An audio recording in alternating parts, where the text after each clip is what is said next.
Neo skin ఇక్కడ anti aging treatments కూడా ఇస్తున్నారు. It's just a phone call away. మళ్ళీ ఒకసారి మాట్లాడినటువంటి మిత్రులకు, మాట్లాడనటువంటి మిత్రులందరికీ కూడా ప్రత్యేకంగా ధన్యవాదాలు. అందరికంటే ఎక్కువ మరి చాలా కీలకంగా ఈ సమావేశం ఏర్పాటు చేయడంలో ప్రతి ఒక్క బీసీ కమ్యూనిటీతోని కోఆర్డినేట్ చేసుకొని ఇంత పెద్ద దండలో దారంలాగా వ్యవహరించినటువంటి మా అన్న శివశంకర్ అన్న గారికి కూడా ప్రత్యేకంగా ధన్యవాదాలు తెలియజేస్తూ ఉన్నాను. మరి ఇవాళ మేమందరం పదే పదే చెప్పినటువంటి మాట ఒకటే, మీరేదైతే మాట ఇచ్చిండ్రో లోకల్ బాడీ ఎలక్షన్స్కి వెళ్ళే కన్నా ముందు బీసీల రిజర్వేషన్ ఇవ్వకుండా వెళ్ళడానికి లేదు. వెళ్తే మాత్రం పెద్ద ఎత్తున రాష్ట్ర వ్యాప్తంగా ఉద్యమాలకు మేము తెరలేపడం జరుగుతుంది. రెండవది 42% అని మీరు చెప్పిండ్రు. అది ఏ ప్రాతిపదికన చెప్పిరో, ఎందుకు చెప్పినరో కనీసం మీకన్నా తెలుసా అని కాంగ్రెస్ పార్టీని ఇవాళ మేము ప్రశ్నిస్తూ, మరి నిజంగానే మీరు చేసినటువంటి లెక్కలు కరెక్ట్ అయితే, బీసీ కమిషన్ ద్వారా మీరు చేసినటువంటి ఎన్యూమరేషన్ కరెక్ట్ అయితే, ఎంత బీసీ జనాభా ఉందో చెప్పిన తర్వాతనే రిజర్వేషన్ల అంశాల పట్ల ప్రజలలో చర్చ పెట్టిన తర్వాతనే ఎన్నికలకు వెళ్ళాలి అని చెప్పేటటువంటి డిమాండ్ ఇంకొకటి. మరి ఇప్పుడు సావిత్రిబాయి పూలే గారి జయంతి రాబోతూ ఉంది.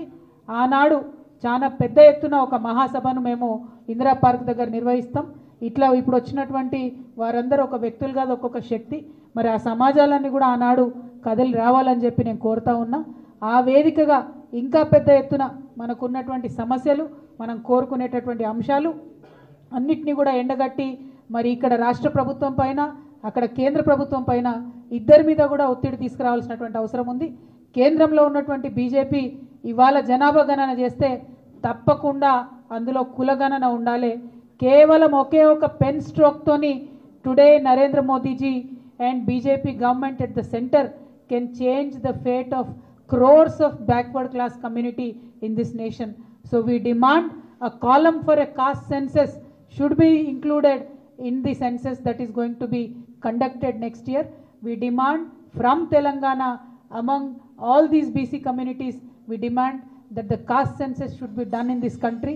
That can give us political representation, that can give us jobs, that can give us funds for the upliftment of these BC communities. So that is our fundamental demand. అదేవిధంగా రాష్ట్రంలో మరి ఏదైతే కాంగ్రెస్ పార్టీ కామారెడ్డిలో ఇచ్చినటువంటి డిక్లరేషన్ ఉందో దాన్ని యథాతథంగా అమలు చేయాలని చెప్పి డిమాండ్ చేస్తూ ఉన్నాం. అంతకుముందు ఉన్నటువంటి ప్రభుత్వంలో బీఆర్ఎస్ ప్రభుత్వం చేపట్టిన అనేక కార్యక్రమాలను అర్ధాంతరంగా అర్థం లేకుండా నిలిపివేసినటువంటి పనులన్నీ కూడా సాఫీగా కొనసాగించాలి. అది గౌరవ భవన నిర్మాణాలైనా సరే, అది గొర్రెల పెంపకమైనా సరే, నాణ్యమైన చేపపిల్లలు వేసేదైనా సరే, బీసీ గురుకులాలను మరి చక్కగా నిర్వహించడమైనా సరే, ప్రభుత్వం మారినంత మాత్రాన పథకాలు ఆపితే ఇబ్బంది పడేది ప్రజలు అన్నటువంటి విషయాన్ని ఇప్పుడున్నటువంటి ప్రభుత్వం గుర్తించాలని చెప్పి మరొక మారు డిమాండ్ చేస్తూ మరి పెద్ద ఎత్తున ఇవాళ బీసీలందరూ కూడా కదిలినారు.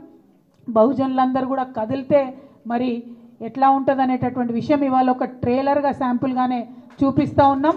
దీన్ని తప్పకుండా సినిమా అన్నది మీకు 3వ తారీఖు నాడు, జనవరి 3వ తారీఖు నాడు ఇందిరా పార్క్ దగ్గర ప్రదర్శిస్తాం.